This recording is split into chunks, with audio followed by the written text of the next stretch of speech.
Right on. No. Dude, the getting us logged on was longer than the whole podcast is going to be. That was amazing. Dude, you realize you got unlucky by getting the wrong kind of Asian to try and. Yeah, I was going to make some racist comment, like, "Aren't you supposed to be good with this shit and everything?" And don't get all disoriented, right? Well, I probably lost a bunch of followers at that last joke. That's all right. Dude, good to see you. Good to see you too. It's been too long, Coach. Crazy, man. Crazy. So just background on this, why we were laughing is it is 1:51. For approximately 25 minutes, we've been trying to connect technology, downloading shit, rebooting things. And I'm thinking, like, Dr. Mark Cheng can't log into the internet, and I've got all these like things that will trigger snowflakes and running through my head, all these jokes I want to say. So I'm glad you brought it up first. You got the wrong Asian dude on here. Right. So I'm not when the wife says, "Hey, I got a problem with the computer," I'm going, "Don't call Mark." That's right. You got a problem with your body? We can fix you there. How you been, man? Man, it's been hectic. It has been hectic. I mean, you know some of the things, the ups and downs and all that other stuff. Right. A lot of people. Do you have any idea how many days you've been on the road the last 12 months? Last 12 months, actually not too many compared to like before. The last 12 months, I think the toughest part was being at the Olympics. Right. Like that month being out of home, being overseas, like away from the kids, like that. Like I was kind of over that after like the fourth day of that trip. So like the 20 something after that was brutal. Right. And the reason I bring it up is because and you kind of like, killed the question by telling me you haven't been on the road that much. You could have pretended and covered my ass, but in the last, you're on the road a lot, and I'm on the road a lot, and have been. It was funny. I forget who I was talking about. I don't know if it was Kelly Starrett or Carl Paoli, or one of the guys said to me, a while back, like I was doing this before it was cool. Meaning, like I've been on the road since 1990, right? Before you could text, and before Skype, and before all this shit. I was doing these world tours, trying to get that out there. And so I'm considered the old man of this. And I bring that up not to go, hey, look at me, because a lot of people are doing like amazing stuff. You're spreading your word around the world. And in part, the technology has created this exposure where people will fly you to the Orient or across the States or to Europe to learn about your philosophy and methodology. But what I wanted to talk about for a second is that a lot of people see, and you're very open and honest on social media, which is cool. I'd like to think I am too. But there's a lot of people there that they only show you the good selfie, right? And I wrote an article for Medium. I don't know if you read it, going where the theme was "You're not your best selfie," and I see most people like going, like, hey, like, let me take 20 pictures of myself and then I'll post that one, as opposed, right? And so there's a lot of people out there that think, wow. I mean, how many times you get like a private message like, hey, you're so lucky, and I hate I hate when people call me lucky. And then the other one is, man, you have such an amazing life. And they don't realize that for guys like you and me, away from the family, impacting relationships, sleeping in different beds. And most of the times, like, I'll go somewhere, like I'm going back to Australia for 12 days. In the 12 days, I have 1.5 days off in the 12 days. Yep. And I'm landing, and I land on a Thursday and I start teaching on a Friday. So I'm not even like there for a week at the beach acclimating, right? And people realize, oh, you're so lucky, you're going to Australia. And anyways, I can pass the mic to you for a second, because rant on that a little bit. Like this isn't as easy as people think. Most of the time what we see is the inside of a hotel room. Totally. I remember when we met up in New Zealand, and it's just, So that was so freaky. So it's just another thing here, and you're not going to get to talk at all. I'm just going to talk the whole time and just say you were on the show. But so so Mark and I have been friends, for a number of years, and we're always, anytime I go up to LA, whether it's either to have hey, let's get a burger, or adjust my neck, or try to talk me into sticking some needles in me. The what's amazing is you're always on the road when I'm up there, or when you're in, I'm on the road. And so we never see each other. It was this running joke for about a year. Oh my God, you're gone. And then all of a sudden, like, we're in New Zealand together. Was it New Zealand or Australia? It was New Zealand. Right. It was New Zealand. Yeah. That was a trip, because I remember we met up in Auckland, and I was right. Like, what? Yeah. What the hell are you doing in Auckland? And that was, God, that was like, what, that was 5 years ago now? Trippy. Yeah. And it was like, we happened to meet up and take that picture in the hotel, and you sent it to your wife, and she was like, what the fuck? Right. No, that was so funny that we flew however many thousand miles it was just to take a selfie, and it wasn't our best selfie, but that was cool. But anyways, all of this is to say, like, that a lot of people see people like you or I traveling the world, and a lot of times we don't get to see it, but what they also don't see is how many years we've been working to get to a point where somebody even gives a shit to organize a seminar for us on the other side of the world. Like, you don't just. The tough thing for a lot of people to realize is that if we ourselves didn't give such a shit about what we do, if we didn't love what we do enough to invest the millions of, really, let's call it what it is. Like, you and I, like, individually have spent millions of dollars on the development, the things that we've put in to develop ourselves. Never mind, like, the thousands and thousands and thousands of man hours that we spent researching, developing, training, right. Improve ourselves so that we actually understood our shit well enough to be able to teach it. So, right. like, that like, people go like, oh, it's great, it must be awesome to be you. Like, try spending that much money, try earning that much money, try spending that much time trying to develop yourself. And right. And then once you do all that, try to do that and still not get bitter at the process. It's heavy. A lot of people aren't up for that side of the investment. Yeah, they don't get it, and it's something. I'm a big Gary Vaynerchuk fan, and he,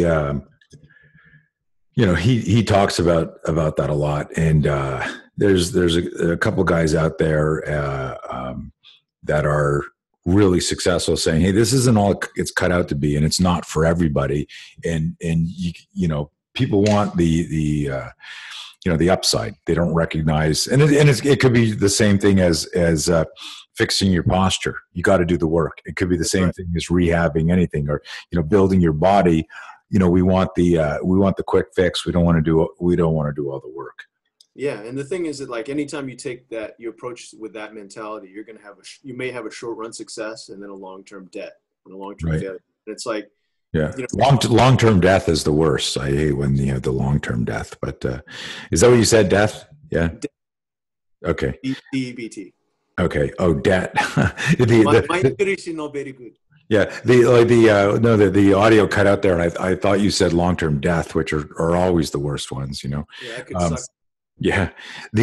So for people who don't know who you are, because I don't do one of those, like, I don't do a recorded preamble, I'll write a little bit about you, but on poster, but tell people kind of a little bit, because you're very eclectic, from not just even your martial arts pursuits, from functional to esoteric and everything in between, but also the acupuncture, the body work, the mobility, stability. There's a lot of things that you pack into your life.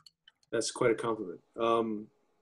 It's funny, because for me, like, I just see, like, there's a line that's running through all of that. There's a consistent logic. So for me, like, my background, my first love has always been, and until my last breath, will always be martial arts. And I got into martial arts by way of the Chinese martial arts, traditional Chinese martial arts, probably focusing most on Tai Chi. And then when I got to the West Coast, I got to train under a bunch of different teachers. in a variety of different arts. I got to train in Shotokan karate with Tsutomu Oishima, who's the one who translated Karate do Kyohan. I got to train Yang style Tai Chi and some Wing Chun and some JKD with the late Professor Daniel Lee. I got to train Shaolin with Master Andy Hong. I got to train with a whole bunch of different people. But not just people. These people are like in some cases direct descendants of they're part of the lineage. You know, it's not the Xerox of the Xerox of the, you know, you're not at Kinko's. You're oh, for sure. I mean, I've been blessed. I've been truly blessed to drink like straight from the well on a lot of these systems and lineages. Like Oshima, I mean, he was a direct disciple of Funakoshi, the founder of Shotokan. Right. You know, to train like Aikido with Matsuoka Haruo, to train, you know, Kali with Guru Den and Asano. I mean, these relationships have been amazing. To train Soijiao with the late Master David Lin. These are guys. So I want to interject something here because I like doing this is like, and I'm superstitious like any athlete and any person, but at the same time, I'm cognizant to realize that just because I threw a good kick with those socks on doesn't mean those are my lucky socks. That the kick was good because I've been practicing my kick. And when you say, hey, that you've been blessed, and I don't mean to step on anyone's spiritual or religious toes, you may be blessed on, like at another higher level, but that has nothing to do with your path or success in martial arts, because nobody dragged you out of bed and said, hey, I'm paying for you to fly here to train with this guy, and you're going. Oh God, how I wish that was the case. You know, but what I'm saying, because I want people to understand, because we live in such a fucking lazy era of our civilization, where because people are going to go, Mark Cheng is so lucky he trained. No, you sought these people out, and I bet some of them did old school. No, I'm not fucking taking any new students right now. And you stood outside like Bruce Lee at the bottom of Yip Man's steps, and I'm embellishing to make a point here is you made the journey, you saved the money, you paid the dues spiritually and physically. And I just want to say that, like when someone goes, man, you're so lucky. And I go, no, like this isn't luck. This was a plan. You wanted to train with those people and you found out where they were teaching, and you went there. And whether you had to, get a referral or there was like strategy to get that. And I just want to point that out because I don't, and I know you're being humble when you go, you're blessed, but because it would be obnoxious to go, you know, I'm not blessed. I just work harder than you lazy shit. That wouldn't be a good message. But really, that is the message. That is the message is fucking, you want something, go after it. You're right. I mean, like my default when I talk about my background is you know me, you've known me for years. It's to be self-deprecating. Right. And the humility is fine, but I just want to counterbalance that or counterpoint that where like I've had over the years, people say, hey, I'd love to come and work for you. You know, I really think I've got something to offer, and I've been doing this and this and this and this. And, you know, and I went, listen, I don't hire anybody unless they've gone through our training. Right? They've got to, you might think what I do is full of shit. There may be no chemistry there. You may not get it. You may disagree. Why are we talking about and it is, you know, I don't want to give like some lame dating metaphor, but it's like somebody calling me up and going, hey, I think our second kid will be really awesome. And I'm like, whoa, like we haven't even gone to a movie together yet. Yep. Right? That's spot on. That's a spot on analogy. So anyways, you are very reverent and humble, and that's, you know, part of your upbringing, and also part of the osmosis of being around these great masters. And you're one of the only guys, like, so how old are you now? 45. Okay. So I turned 58 2 weeks ago, and I don't know where you hid my birthday present, but I can't find it. I've been tearing the house up all over the place. You get too many other fucking presents. What do you expect me to do? I mean, how do I make mine stand out? That's a good point. But anyways, in all seriousness, at 58, I still call people sir. I still knock on doors, and you're one of the only guys I know that, you know, it's the same thing. And I dig that and I respect that. But I did want to point out, because this is a podcast and people are listening, that Mark isn't lucky, and Mark isn't blessed, and people can, you can unfollow me and go, that's bullshit. Or, if that agitates you on some religious level, that's for your own introspection. I'm here to try and motivate and inspire you and tell you that if you want to be as good as somebody like Mark Cheng, and you want the success that he has, you need to make sacrifices, and you need to fucking follow a plan and go after it. But anyways, sacrifices is so true. I mean, like if I look at where I am now in my life and all the things that that put a smile on my face, there's not a single thing I can point to that didn't come at a pretty intense cost.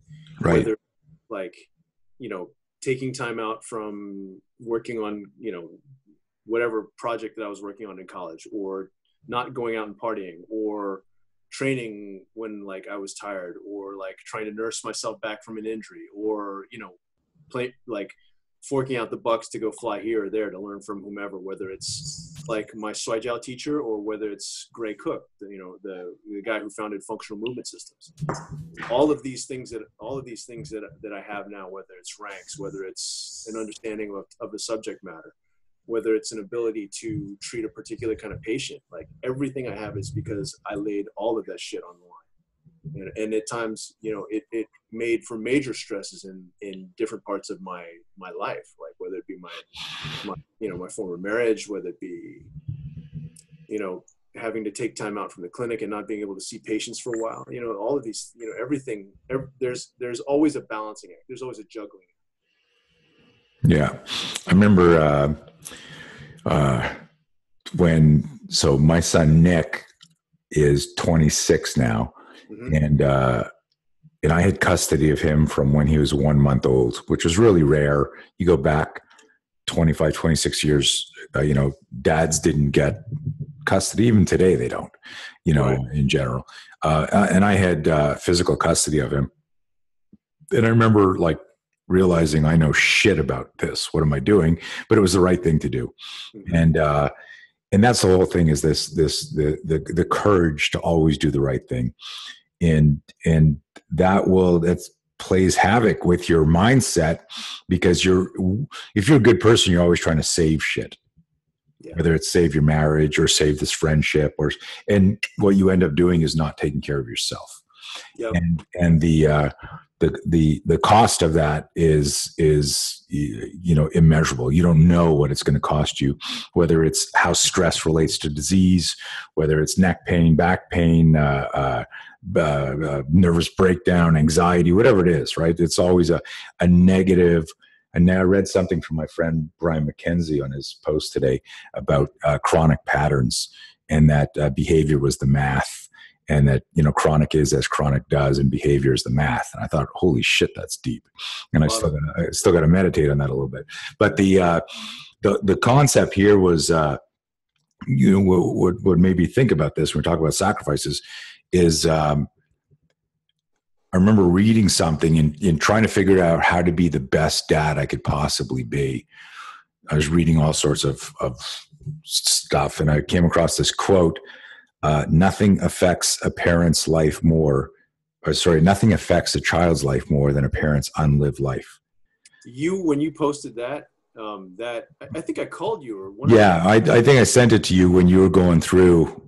Yeah, when you were going through wrestling with your path, it was nothing affects a child's life more than a parent's unlived life. And the guidance there, and the little, you had like I remember sending that to you or posting about it. That was big. It was really big when you did. Like, I didn't even know that when I was going through that even got on your radar. So when you reached out to me and like, hey man, I see what you're going through. I want you did, Tim Larkin, like it was a really trippy experience. Nice. That. You reached out to me, Tim Larkin reached out to me. Guru Inasano reached out to me. A whole bunch of people were like, hey nice. Man, like we got your back. And it was just like, you guys are people that, I've always held in high esteem for forever. So for you guys to go like, hey, I understand what you're going through. I got your back. Here's some things to keep in mind. Here's some things as far as to inspire you. Like, right. Here's some touchstones, mental touchstones and social touchstones for you to go like, hey, like Are you doing this for the right reasons? Whatever, like that, man, that hit me. And all of that is really about that moral courage to do what's right, but how to be selfish without it being pejorative, like negative. How to be selfish. How does if for you to be the best dad possible, what do you need to do? And it may be, I got to go on this trip. I got to do that. But you can't rationalize it. Like I look at the pictures of you, and even your posts with your kids, and the training and stuff. And you could see as much as it weighed on you for the relationship to end with your wife, and we haven't talked about it at all. So this is like spontaneous on this call. It, like what it did for you and the kids and your life. And this is why that quote is so potent, is that to stay because society says you shouldn't get divorced, or you got to work through shit, or you got to do that. And I'm a big believer of, like, you do everything you can, you turn over every stone. And then when you realize like this isn't going anywhere, you got to move on, and you can't be bitter about it. I remember a line from the original Point Break, which many people think is the only Point Break, and I would agree with that. But the original Point Break, where I talked about this in another podcast, where Patrick Swayze says to Keanu, their characters in the airplane just before they're about to jump, mm-hmm. where Keanu's like kind of worried because he just found out that oh shit, I just banged his ex. Fuck, I wonder if he's going to freak out, because most guys are weird about that, right? Mm-hmm. And Swayze's character is just like, hey man, it's all cool. We just shared time. And I remember writing that down, that the way he looked at the relationship is sharing time, as opposed to, because most people go, I fucking wasted 3 years with that asshole, as opposed to, we shared time for 3 years. And this is what I learned about myself, and this is what I learned about relationships. And it's a heavy way to look at it, and a really important way to look at it. Yeah. Yeah, I'm taking that in, actually. As I started saying something, there's other things percolating on my head. There are other dots that are connecting. Yeah, no, it's good, man. This is good. I mean, we're always going through that, right? It's like, yeah. like sharing time. What did I learn here? I think one of the big things I learned, actually, you talk about the authenticity of us as parents, like what we've got to do to take care of ourselves. And one of the big themes that kept coming up over and over last year, like I think prior to 2018, was, I think most of 2017, like the theme that kept repeating itself was, put your own oxygen mask on first. Right. That was a heavy one for me, because it's like, if you don't take care of yourself, if you don't put your oxygen mask on first, you lose consciousness, and you're a big, heavier, like, right, pain in the ass for your kids, who have even less strength and even less background to be able to handle. So it's like, while you think you're going to do them a favor by putting theirs on first, you really need to put yours on first to be able to be the more in tune, in sync, in control person, to be able to take care of them.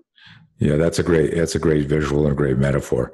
And I think one of the things I was just thinking about, like we live in such a quick fix, like a meme generation. We want, we post a meme and we think our pain's going to disappear because we posted some like positive, positivity meme, right? And the like shit just takes time, man. Like you got to go through stuff, you got to heal, you got to relearn, you got to rebuild. And sometimes the call from Guru Dan or from Tim or from myself, like what that did is that was like a little light at the end of the tunnel, a little spiritual, like little inkling, and it's a spark, but you still have to do the work, right? Like we can't send you a meme. It's not going to stop you from, insomnia for 3 months and anger and you still got to go through that, right? But at the end of the day, it's the cliche of all cliches of you can't change what's happening. You can only change how you react to what's happening. That classic cliche. The point that you made about the meme is so spot on, because it's like we want something that sounds like it makes sense in the 10-second or 5-second window that we choose to read it, that we have like that squirrel kind of like attention span. Right. But like, if you look at the majority, I mean, you've seen my Instagram posts, like sometimes the shit that I write under there is like voluminous. And people go like, man, you write so much under your posts, but it's like, how can you take an idea that's important, that where there's attention to detail required, and gloss over that shit? Then you give people nothing. Then it's like, am I an educator? Or am I an entertainer? Like, I need to, like, I think for us, okay, granted, there's an entertainment aspect in education, but like, if you're just entertaining, you leave so much in the way of education on the table. And similarly, like as a clinician, right? If I go like, okay, look, here's a cool exercise for you to do as far as for rehab, but if I can't take a patient through the point by point, like here are the bullet points of why you need to be precise in these postures to do these, right? Then it's just another fucking stupid human trick. And it's like, then at that point, you're enduring the exercise rather than benefiting from the exercise. Well, a lot of people, and myself included, when I've had some treatments from you, I just want you to fix me. I don't want you to tell me that this problem with my neck is 37 years old and this one treatment isn't going to fix it, and that you need to do these posture exercises, you do these rehab exercises, and you might want to back off this and change your lifestyle. Nobody wants to hear that, right? Right. And it's interesting is like going back to what you said, I know that sometimes when somebody likes a post of mine or they comment, I know immediately, because I try to read every comment and answer. I try to engage people. The only social media is such a fucking waste of time unless you're actually trying to create a conversation. Bingo. And then it's even more frustrating because like I find myself like for free. You charge a lot of money for your private consultations, as do I. We're someone comes in and they want a private lesson with me or private treatment or lesson with you. I'm not going to tell the number, but it's hundreds and hundreds of dollars. It's not like, 49. It's not Groupon. We're not doing Groupon. Right? Exactly. And so my point being is like, if I am going to spend an hour or two of my day to educate you for fucking free, read my post, right? And this is like I've had people like post underneath because they look at the picture and they go, that's why, and I'm like, hey, you didn't read my post. If you want me to, and it pisses me off because I'll spend time thinking about it and I go, I want to share this with people because I think it's going to inspire and motivate some people. And I don't care if nobody answers, but if you are going to answer or comment, have the courtesy to at least spend the minute, to like try to understand what I'm getting at, and then we can have an intelligent conversation. I don't know if you've seen some of my rants on the unconscious bias and how that really, really impacts things, especially in the martial arts world, but in all aspects of communication is this unconscious. This is my belief and I'm right, as opposed to this is my current level of education. This is what I understand. It kind of resonates with me, but I just saw a post. Who the fuck was it? I think it was Kit Dale that posted it. He posted it was a screenshot of so ironic of a website of the Flat Earth Society. Have you heard about people that think the Earth is flat? Yeah, I've heard about it, but yeah. So let me see if I can find this because it's so epic. Hold on a second. I don't want to fuck this up. I hope it was Kit Dale. Let me see this. Stand by. Please be it. He posts so much. Oh, here it is. Yeah, here it is. I'll let you read this for a second. Can you see that? The Society has members all around. I remember reading it. Yeah. So it says the Flat Earth Society has members all around the globe. You fucking idiots, right? Right. Flat Earth. That's their main website. It's the Flat Earth Society, and they've got members all around the globe. Yep, I remember that. Isn't that great? Read that. Anyways, that's like a mic drop. I got to walk off there. But like, how do you not notice that and then realize just how? And this is what I mean by unconscious bias. Is like people go, "Hey, we're right. The Earth is flat, and we've got members all around the globe." Like, that's through every thread of human endeavor, thread of endeavor, not just communication, but I think there's so much in how we paint a picture of ourselves, whether it be in how we train, how we live, how we talk. Like, case in point, the example I always like to use when I'm teaching is that, when you're in a relationship, sometimes you're like, someone's speaking to you in like an intense tone of voice, and you're like, hey, would you mind not yelling at me when we're discussing this? I'm not yelling at you. And it's like, they don't get there. There's that lack of calibration. So like, they're not aware of what's going on. They're not aware of that unconscious bias, exactly like you're saying. So like, we have to be even more on point in not only ourselves, but how we try and bring people's awareness to notice that and then address it. And that shit's hard. I mean, like, to get someone that's in deep denial, to admit that, let alone address that, is. There's another really super interesting thing is I've been in the last couple of years really digging into superficially digging into neuroscience, because I'm not interested in getting super deep into it. I'm not going to go off on a tangent and explain why or what, but just generally, like I can look at something and go, oh, this applies, and then understand it. I don't need to now stop my path or my mission to, get a PhD in this what I discovered is like the drills that I intuited 20, 30 years ago, as far as the way I would teach force on force, the way, closest weapon, closest target, the emotional climate training drill, the ballistic microfight stuff. I finally, after many years of people saying you should read the talent code, got it on an audio tape and listened to it. And it's all about neuroscience and neuron and myelin and myelinization and how to improve neuromuscular communication, the speed of that. And they did all these studies from musical to soccer players in Brazil and in the researchers' description of what he did, I went, holy shit, this is what I've been doing for decades. And what was nice was almost this, nothing was ever going to change what I did, but this kind of like academic vindication that like this approach that you don't need to learn a martial art to be able to protect yourself. And that's been my big thing, is people confusing martial arts with true self-defense. Yes. And in this book explained exactly why my methodology was working for people. And where people would go, someone would look at, like an MMA guy would look at, let's say, one of my students and go, I'd like to see him try to fight me. I'd kick his ass. And they would confuse like the skill of a bullfighter with somebody that just ran away from a charging animal, right?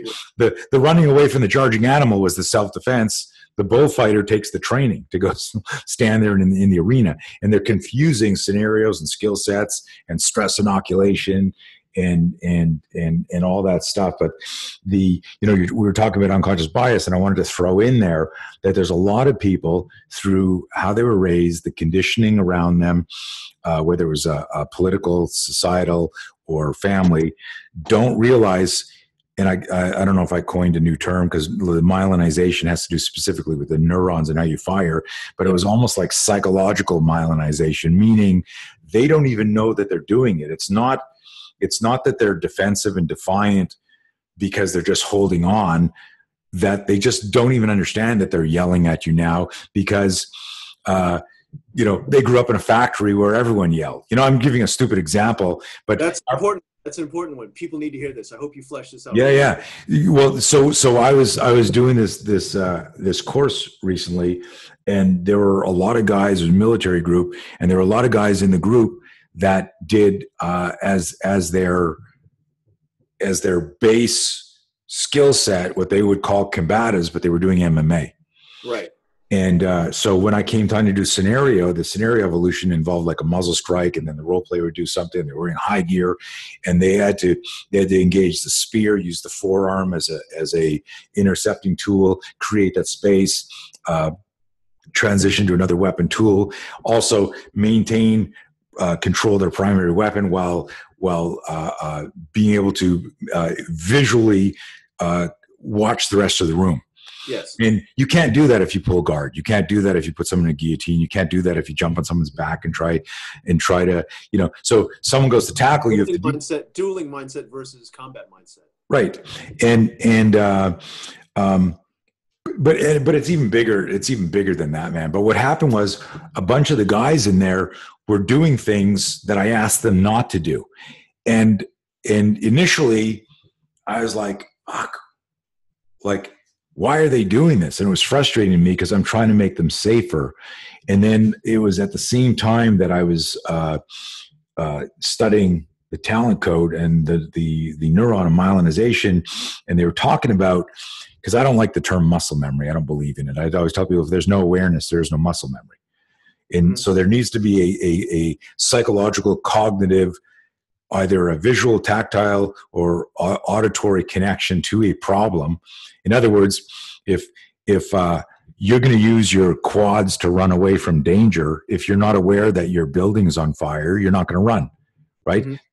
That's why, right? And if somebody's following you and you don't know, you have no situational awareness because you're texting and you're looking down, you're not going to run. You're not going to turn around and fight because you had no awareness. So right. I tell people, you have no awareness, you have no chance. And but I was really wrestling with this different ways to talk about muscle memory. And I realized from the neuroscience that people who develop the neuron, the synapse, the myelinization after years and years and years of reps, that's just what they do. They're not doing it. They're not thinking about doing it. It's now subconscious. It's reflex. Right. It's just part of that. And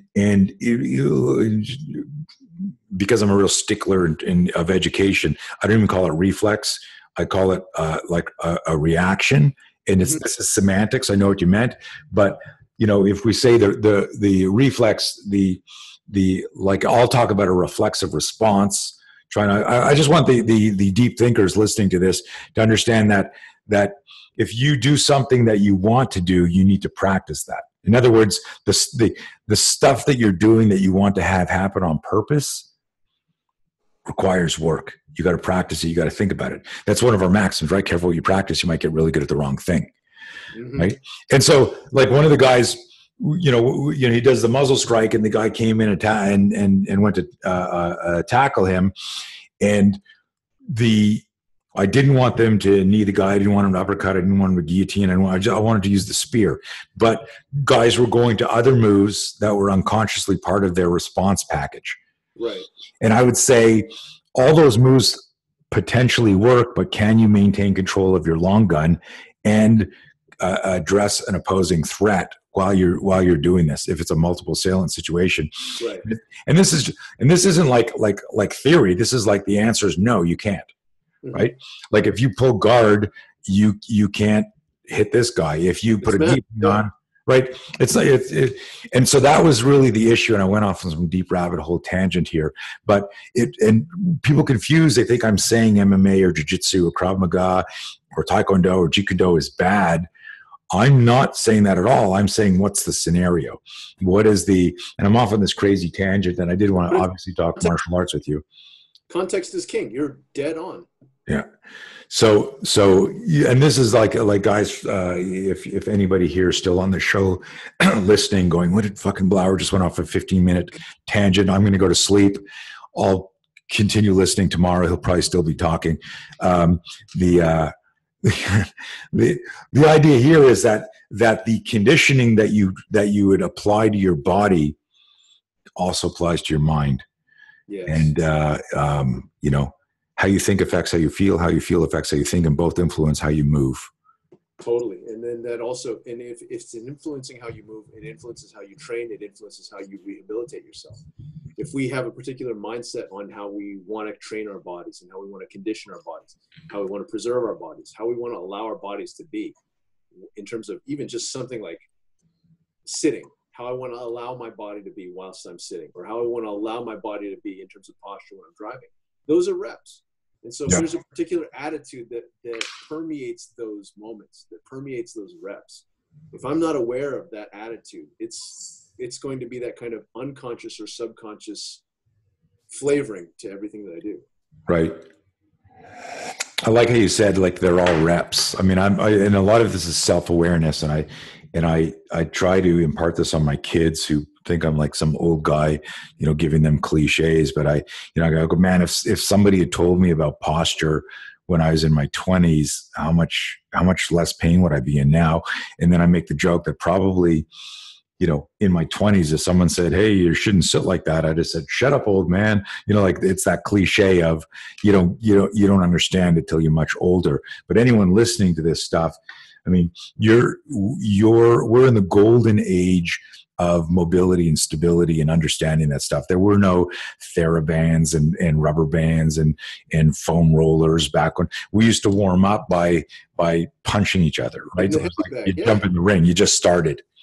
Yeah. I mean, really, I think kids, I shouldn't say kids, but I think people in general these days, because of the net, because of the such culture of generosity when it comes to information, right? Like stuff like these podcasts that are available for the public. Right. When people can see this stuff, when people can hear this stuff and have that such, relatively free access to it, if their minds are open, there's no excuse for them to have to go through the same kinds of aches and pains and like fucking masochistic stuff that we went through, right? Because we didn't know better. I mean, Dan Inosanto says it best, I think. He goes, people talk a lot about the traditional way and like you have to take your bumps and bruises to be a traditionalist. He goes, well, if you're really that traditional, it's like you only understand stick fighting if you're getting in there like no protection and banging out at each other full blast without protective gear and with a live stick. Well, then guess what? If you're really that traditional, then you shouldn't be driving a car either, because driving a car isn't traditional. You should be on a horse. Right. So like, I think in the same way now, because we've got so much information, like we've got people like you who are like tactical movement, truly experts, invested like thousands of hours in doing what you do. People like me, people like Gray, people like Kelly Starrett, like to try and give out so much information in a truly sincere fashion. Like there's really no reason why the field isn't leveling up. Yeah, I think a lot of it, I just, an old friend of mine, a good friend of mine, Sean Mosen from Agatsu, we had a really good talk the other day just about people want, it's the cliche, people want the destination, they don't want the journey. And he just talked about like one of his things is like, if you're just into training, you'll make progress, like just like do the work. But if you see it as work, it'll weigh on you emotionally. It's like, oh, I got to work out today, as opposed to I can't wait to work out today. I want to move my body too. If it's weighing on you emotionally, it will be weighing on you chemically. That's that's heavy. Let's switch subjects, similar type of thing. But how many different martial arts have you seriously practiced in and now currently practice? Ooh, currently practice is probably easier to answer right now. At this point in time, I'm pursuing instruction. Actually, it's funny. It may seem like it's two totally different ways, but yep. I'm still at the Inosanto Academy, trying to get in as many hours with Muro as I can. Again, I'm going to default and say that like I've been blessed, but really, it's I don't know how else to say it. I mean, he's really allowed me some amazing personal access to him. And so like to be able to join in with him, to be able to like spend one-on-one time with him, it's just like, it's as a kid, it's a dream come true. Let me ask you this, because you said it, blessed again. And so you left yourself open for a body shot from me. Could anybody, my liver up on this iPad. So. Could anybody walk into the academy, the Inosanto Academy, and get access to Dan? I'm not just saying like for an autograph or a photo. Of course he would do that. But could they get in there and get lessons and insights that you're getting? And I'll answer for you. No, they can't. He's nobody could just walk in and on a repeated basis. And what I'm saying is, you've been there how many years? Oh God. I think I started in '04, I want to say. Yeah. So listen, you've been loyal, you've been dedicated. Do you teach there? I sub on rare occasion. Right. I don't Right. have Right. But you know, like, so people know that you're authentic and that you have integrity, and you've been there, and you're not a one trick pony. You do other stuff. And so, like, if you were a dick, you wouldn't have that access to Mr. Inosano. Right. And so this is just me as your friend going, dude, you're not blessed. You work your ass off. You know, you don't lie and steal and cheat, and you're not trying to shortcut. You're there. You're probably one of the reasons that he has taken an interest in you is because you are authentically a searcher, and you're the way you get into all the things you do. You know, it's one of the reasons that I connect with you. Like, we don't technically do things that we're on business together, but your eyes and your face and your questions and the reverence you have for the work makes that attractive. You're a person people want to be around. You know, and so you're not just a role model. You're fucking fun and cool to be around, which is why you're on the show. And and like, people see that, and Mr. Inosano and other people that dig you, it's the same thing. I had people in my class when I was teaching. God, I forget this guy's name. I was hoping I remember. He always stood at the front of the class, and he was the guy that literally had the thick black glasses on with the masking tape in the front. You know, the nerd in every nerd movie that everyone hates, right? And when he would ask a question, I would go and say, okay, guys, so I just did the demo. Everyone knows what their focus is. Any questions before we start? And he'd always be in the front. And he'd go, Mr. Blower, I've got it, like right out of a movie, Mr. Blower, right? And every student in the class, and sometimes there'd be 4 people at the class, but sometimes there'd be 24 people at the class. And everybody stood behind him.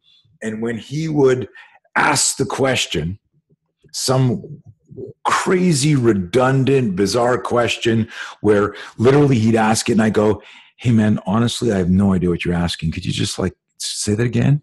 Try to, right? But everybody, Mark, when he would start talking, would do this. They would go here, and they would all go behind him. They'd all make this face. They'd roll their eyes. And you don't understand what it was for me as a professional standing in front of the class to see 20 people roll their eyes at the same time and not start laughing, right? And because it's contagious, right? Totally. I don't know what the hell I'm talking about there, but just, you're not that guy. And so you're anytime I hear you say you're so blessed, I'm going to lecture you on that, because you're a good person. And the message here for people listening is, like, my wife has a t-shirt that she wears a lot out in public, and it says, don't be a dick. Right. And that's what it is. It's just be a good person, fucking work hard, be nice. You know, what else is there? And everything else will fix itself from there. Yeah. I think because of just trying to take an attitude to take what you're saying another step, I think trying to take an attitude of service. It's like, if there's someone that's got a particular skill set or a body of knowledge that I'm intrigued with, you know, it'll be obvious that I'm going to connect with them as far as over that subject matter. But trying to do something, or trying to make their life easier, or trying to serve them in a way that helps them get their message across, you know, that I think is what allows for that connection to happen. So, you know, as far as martial arts that I'm into now, you know, certainly the Inosano curriculum, I have a lot of fondness and a lot of affinity for that. Still practice Tai Chi, yang style Tai Chi. I feel like Tai Chi is one of those things that, like, the older I get, the more I look at it, and it's like, you know, when you see like a really beautifully cut diamond, Right. No matter how many times you look at it, it never holds the light the same way twice. And you're just like, holy shit, I Right. never did that before. So, you know, whether it's looking at Tai Chi through the lens of, you know, postural rehab, or improving my blood flow, or reducing stress, or just trying to create deeper level relaxation reactions, you know, all of that stuff is, you know, gold for me. So I'm still researching the Tai Chi, even the stuff that my dad told me when I was a kid.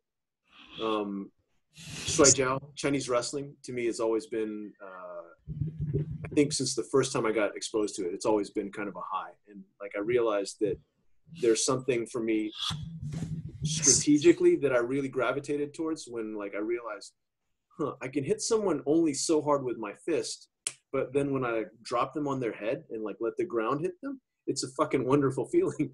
So Right. that the throw arts, I think, especially when it's like power throw arts, like when you are hitting someone with the ground with velocity and amplitude, it's something about that resonated with me. So Shuai Jiao is definitely something still in my repertoire. And I think those three are the ones that I'm still putting the most time into right now. There are other arts that I still research that I'm still like part of. One of which is like Fatka, which is a Southern Chinese martial art. A lot of percussive techniques, not really well known for groundwork, but some of the long weapons work I think is really useful. It translates over well for me into Kali, but also in terms of like posture. Oddly enough, you know, people will go like, you know, they don't associate my name with Capoeira Angola, but the old style, like more African Capoeira, there's a lot in terms of philosophy as well as in terms of movement that really appeals to me as well. I mean, I look at a lot of the stuff in Capoeira Angola, and it's very hard to distinguish from Silat, from like the Harimau. Interesting. So I love that as well.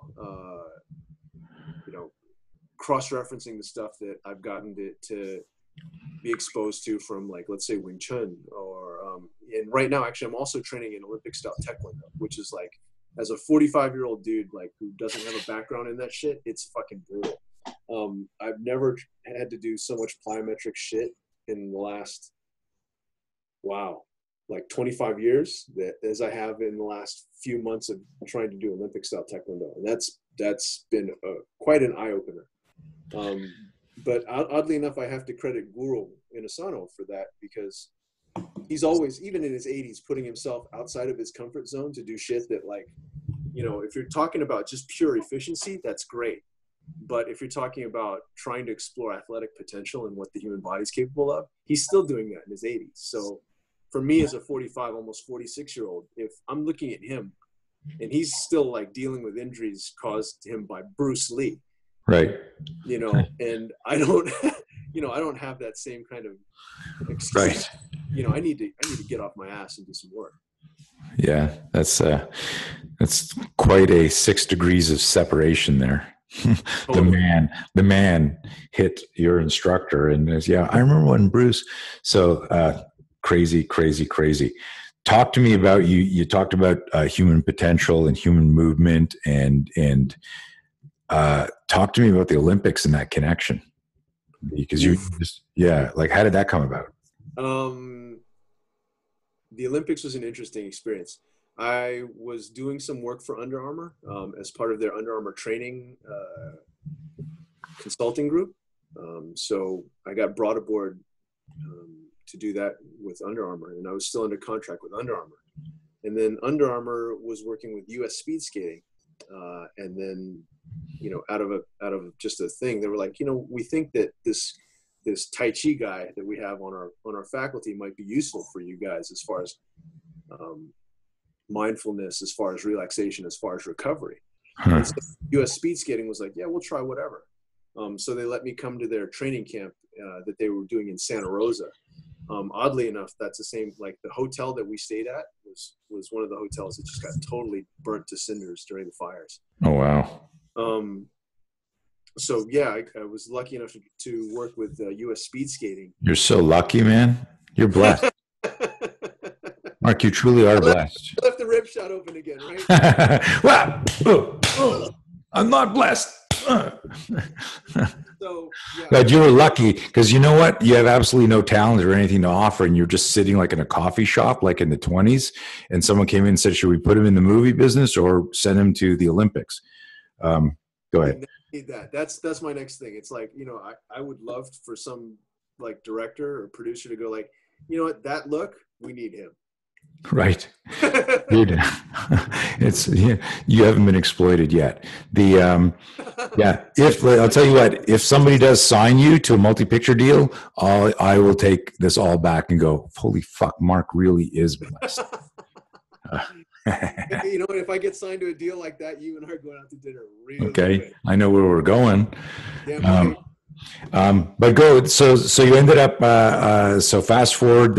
You went up to Santa Rosa. You hung out with the guys, and they were you doing just Tai Chi with them and relaxation, mindfulness? Did it evolve into anything else? Because I would never have thought. Like I saw the pictures and liked them online and went, holy shit, that's cool. But I assumed that you were doing stuff more from like all your research on movement technology. So I was. Okay. It's interesting because at the beginning they were like, hey, we'd like you to do some Tai Chi with our skaters. And I go like, I don't think so. And I go, look, if you really want me to do Tai Chi, just straight Tai Chi, I can do that. I can deliver that probably better than anyone else in this particular format, in this particular scenario. However, I think that taking Tai Chi principles and then delivering some of the principles in terms of like, here are things that you guys can do that will improve recovery times. Here are things that you guys can do to get you over the pre-race jitters. Here are things that you guys can do that will like allow you to move more efficiently in such a way where when you're racing, you're not fighting your own body. You're not trying to hit the accelerator with the gas, with the right. So they were like, hey, that even sounds better. So go ahead, teach however you want. And so I took Tai Chi principles, nice, and then piggyback them on top of strength training, on top of like sports psych, on top of a whole bunch of other things. So when I was accompanying the team to the Olympics, to the Winter Games in last February in Pyeongchang, Korea, I'm kind of wearing three hats. Like I'm wearing the hat of sports med / rehab. And at the same time doing strength and conditioning. Like I was working with their strength and conditioning coach, who is probably one of the most open-minded, Tyler Dabrowski, easily one of the most open-minded professionals that I've ever had a chance to work with. Nice. And the short track coach, Anthony Bartel, was like, whatever you think you need to do with these athletes to get them to recover, to get them to be like dialed in, whether it's like to be more focused. So like applied sports psych stuff. So what we would do is like, we would actually stick spar, like hand hunting with right. padded sticks. Because it's like, if you're wanting to focus in on something, you've got to deal with a threat in the here and now. Mm-hmm. Nothing gets you to dial in and tune out all of the other bullshit like a threat, like a physical threat. Right. So when you gave these athletes a chance to be able to explore that in real time, but in a way where they're still accounting for safety, and still like getting a little bit of the adrenaline, getting a little bit of that, like the cardio of having to move in the sparring situation. Right. We're not like smacking each other in the face with like rattan sticks. We're just hand hunting with the padded sticks from Bunal. And those are great. But using that kind of tool, using that kind of format to be able to keep someone focused and help them recover from their workout while still like minimizing stress. I think that was one of the things that was really cool. Yeah. And that's really reminded that. Yeah. It's interesting that you broke that down and explained that to people, because I remember when Ido Portal was doing the drills with Connor with those little foam pads that the kids play with. And like a lot of people were making fun of that, not realizing that like, that's not the only thing Conor McGregor does.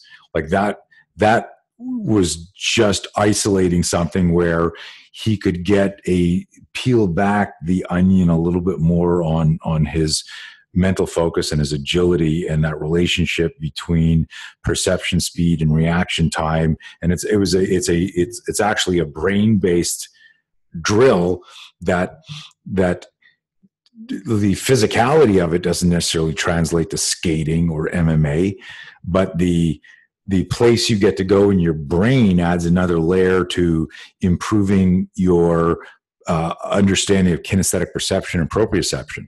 And people don't understand brain-based. They look at, oh, he's hitting you with a noodle, and they don't get it. So I'm glad you brought that up and explained that.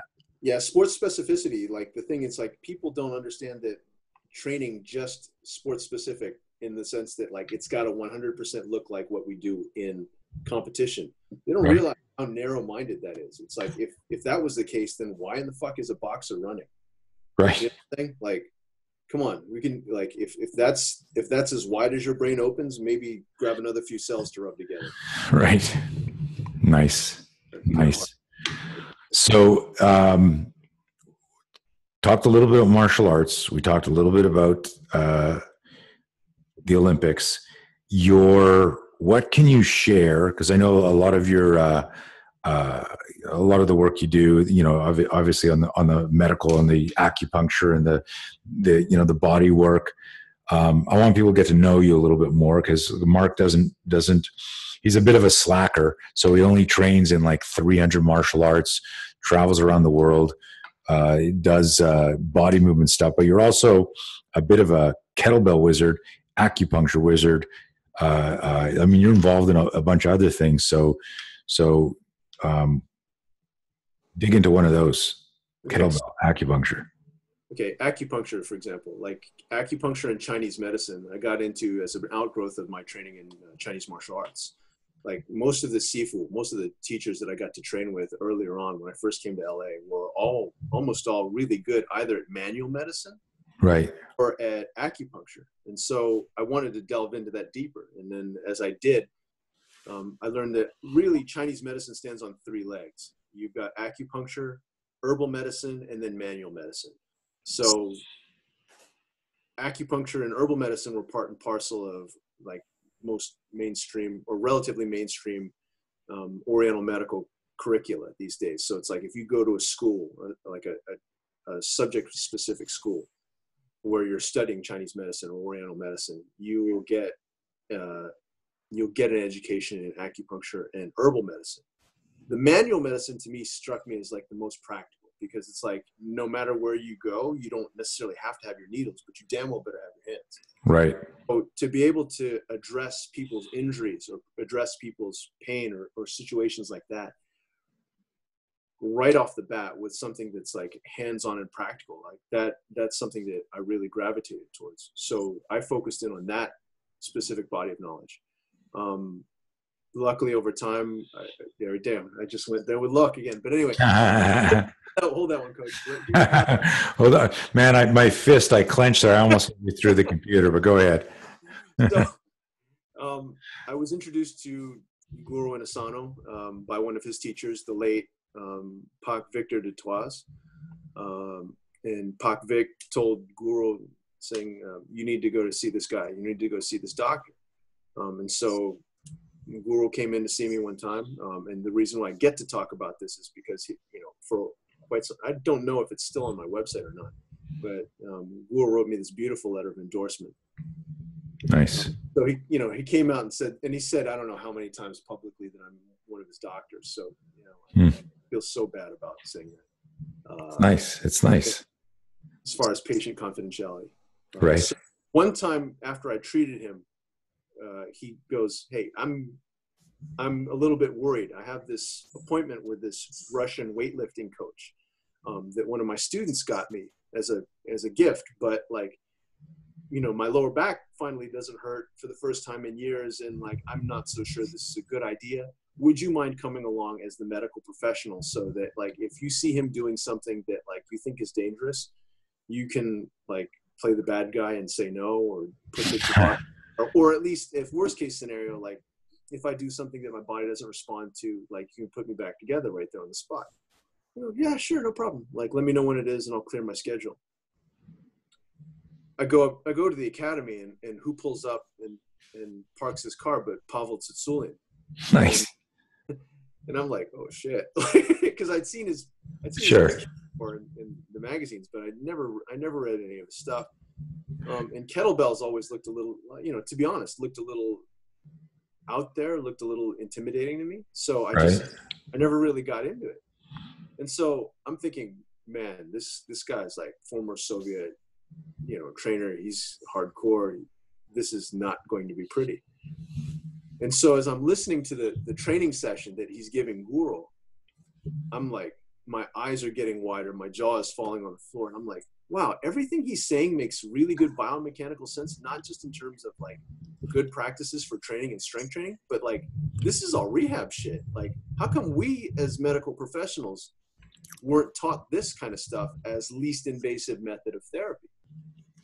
Like if you want to go from least invasive to most invasive, right? Safest to like most gambling, right? You need to learn the least invasive methods first, or at least explore them first. Right. So as I'm listening to Pavel talk, I'm like, just one after the other, having all of these holy shit moments.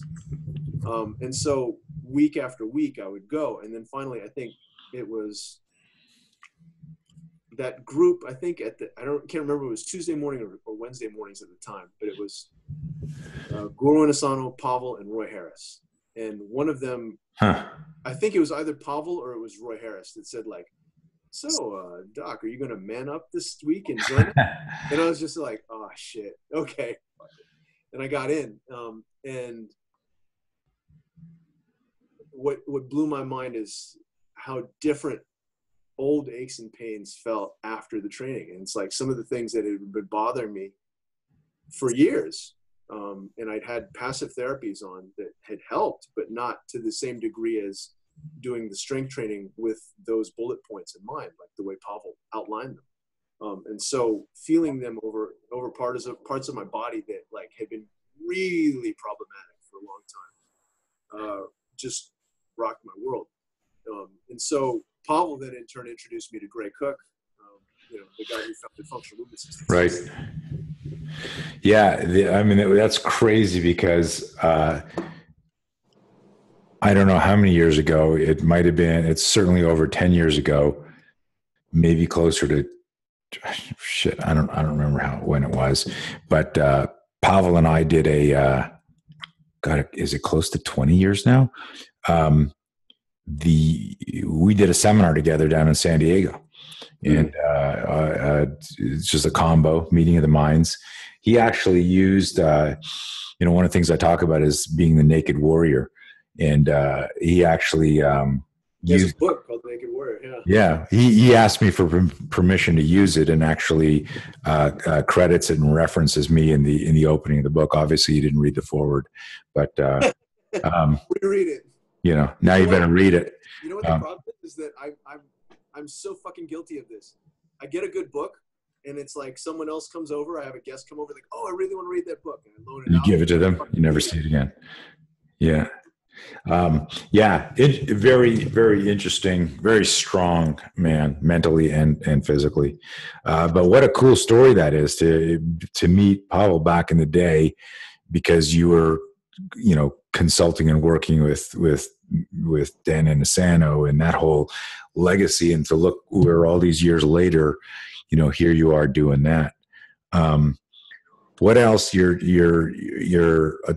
your kids are very talented, and that speaks a little bit of genetics, but of course they work. Like they're not gonna, if somebody in 10 years from now is watching your daughter, your son doing some shit and says to them, you're so lucky. Like, hopefully they say, that's the beautiful thing about social media. They can flash this picture and go, I'm 7 here. My dad's making me do Tai Chi. Does that look like luck? Right. Like they're putting in the work. But your daughter, and I don't want to single this out because both move well, but when I look at pictures of your daughter, like whether she realizes or not, but she feels this stuff. There's there's a movement there that, she looks better than you, Mark, sometimes, I own that because early on, actually, when she was an infant, her mom actually said something along the lines of like, this one's going to be the one to like embrace your martial arts. Huh. Maybe not the son, but and kids are going to grow as they grow. But right. It's interesting. Like there are times when he'll say like, "Hey, can we do this or that?" But not all that often. Whereas with her, Monday, Wednesdays, and Fridays, I pick the kids up from their mom's house, and take them to school, and then pick them up after school and take them back. So I get to chauffeur those 3 days a week. Nice. But there's a time delay between when I have to drop my son off and then when I have to drop my daughter off. And so I give my daughter, sometimes it's like, hey, are you still hungry? Do you want to eat more? Do you want to whatever? And it never ceases to trip me out. It totally trips me out when she goes, Dad, we need to do that, like Yapan stuff, like the, or, whether it's the Wing Chun, whether, Dad, we haven't done Tai Chi in a while. Dad, I want to do knife. Dad, I want to, like, and I'm just like, that's awesome. This is so cool. Right. Yeah. That's epic. I remember when we moved to California, I'd been traveling a lot, and I said to my daughter, Olivia, she was like 7 or 8 at the time. I said, hey, Dad's been on the road a lot. I want to spend some time with you. Hey, we're right in this like epicenter of great shit. Like we got SeaWorld to the south. We got Disney over here. We can go up to LA. You've got, all these stuff. What do you want to do? And she pauses, looks down, and she says, I want to go watch a UFC with you in Vegas. And I'm like, wow. Yes. Oh my God. And she was, she's outgrown that now. She's 16, but for a long time it was like, when's the next fight? But it was so cool because I got to say to Jesse, I go, Henny, I got to go to Vegas and watch a UFC. She's like, you've been to like 12 of them. I go, yeah, but Olivia really wants to go. It's a daddy-daughter weekend. She didn't believe me for a second, but it's kind of cool when your kid says to you, hey, Dad, let's do some Tai Chi. Dad, let's watch some fighting. And you're like, whoa, because there's I think a part of us unconsciously as young dads trying to figure shit out, going like I'd like to be watching this Bruce Lee movie right now, but my kid probably wants to watch Sesame Street. And like, how do I get them to, without being selfish? But anyhow, that's super cool. The kid, I lucked out there. They were good with luck again. Yeah, totally lucky, because at the hospital they gave you her by accident, and no luck there, dude. That's just good parenting and listen, I'm a spiritual dude. For anyone listening to this, like I get all that stuff, the whatever we want to call it. But at the end of the day, it's freaking hard work. My buddy Kyle Maynard is one of the most positive spirits I know. He was born without any arms or legs. He climbed Kilimanjaro. He's a really good grappler. He's super smart. He can get his credit card out of his wallet faster than I can. And I'm not joking. I'm not trying to be funny. The guy's a wizard. I don't know if you know Kyle, or if you know. I've seen some of his stuff. Yeah, but just like a great person. And how can you look at that and go, Kyle's so lucky, right? He just worked his fucking ass off with the right attitude, with the right mindset, But anyways, hey, we'll do another show. We gotta wrap this. I try to keep them around an hour. A lot of fun catching up. How can people learn more about the different things you do? What's your website? What's your Instagram? Share that stuff. My social media handles are all uniform. So on Facebook, on Twitter, and on Instagram, it's all the same. At DrMarkCheng. So that's at Dr. Mark Cheng. And my website's pretty simple too. It's drmarkcheng.com. That's under renovation right now, but as far as the social media, that's really the easiest way to interface with. Nice. My friend, this was fun. So good to see you again. And maybe we should plan a trip in New Zealand and get together for a selfie. We'll be in touch, and we'll definitely get together next time I'm in LA if you're in town. I would like that very much. Okay. Be safe, my friend. As well as you as well, Coach. Take care.